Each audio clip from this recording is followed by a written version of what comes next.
सादे मोहतरम उस्ताद मास्टर वकील शायर साहब उन्होंने नजर नजम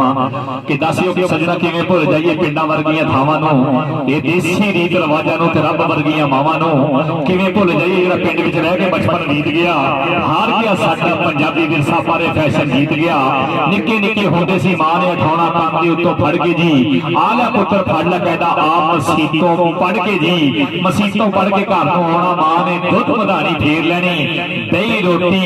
दही लस्सी मखनी उत्तों होर देनी ते लस्सी लैण लई आई गवांढण गल्लां करन लई घेर लैनी ते पिंड विच एक स्कूल हुंदा सी जिथे उस्ताद जी धागों पढ़न लई जांदे सी ना कोई डैक्स ना टाट होना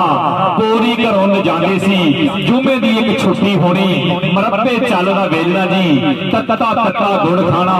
ठंडी ठंडी रो पीनी पिंड विच रह के जेड़े नज़ारे देख लए टप्पा दा तफाक नहीं भुलना जो कट्ठियां चुल्हे सेक लए शहर वसेंदिया सजना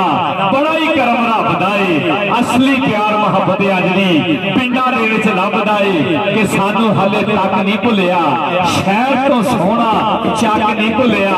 हरनी वर्गी अख नहीं भुली चीते वर्गा नक नहीं भुलिया उस्ताद जी सानू हाले तक नहीं भुलिया शहर तो सोहना चक नहीं भुलिया बहुत मेहरबानी शुक्रिया जनाब मास्टर वकील शायर साहब मोहब्बत बहुत शुक्रिया थैंक यू चलो जी।